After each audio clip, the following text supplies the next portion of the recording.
biết hả Doan chả nhìn lên để here thì thấy thọt lắm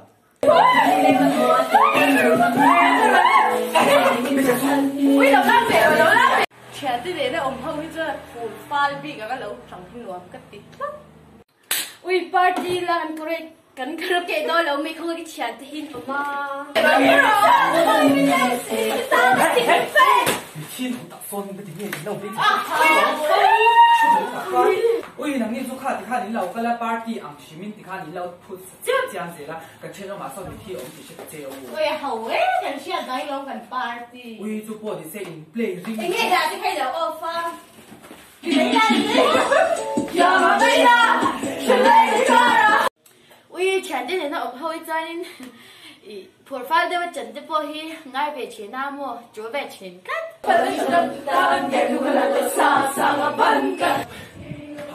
lộn lướt tổ ôi tiếc cái tiếng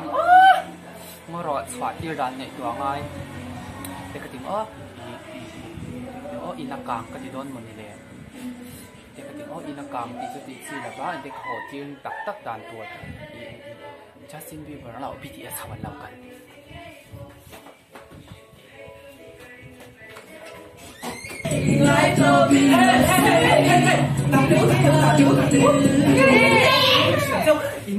이 BTS 唱完了，该动漫。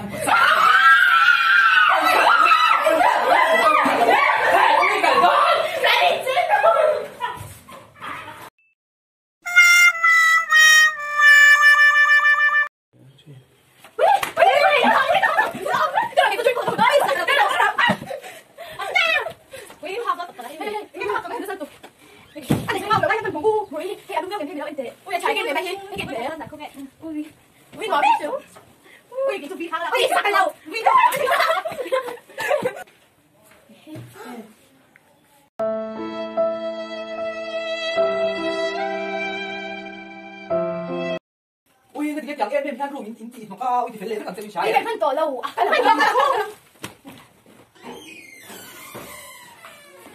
Ôi, luôn bé.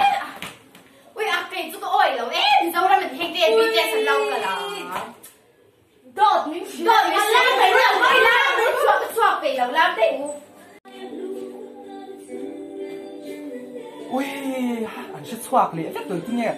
Mà anh tiếng nghe đột cái gì liền. Lúc ai đã bắt cái啥, cái đâm lâu cái đâm lâu cái tiếng anh hồ chiang tổ viết. Tôi chỉ luôn nắng đèn đi thì nó lên đường thấy đường tu từ cái thân lòng cũng từ luôn đừng tu đến nắng lâu chiều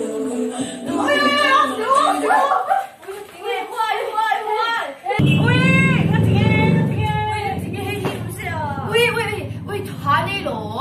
này lắm 이 간이 협레이 방 칸에 ui 저 하인 거 난 그거 봤을 때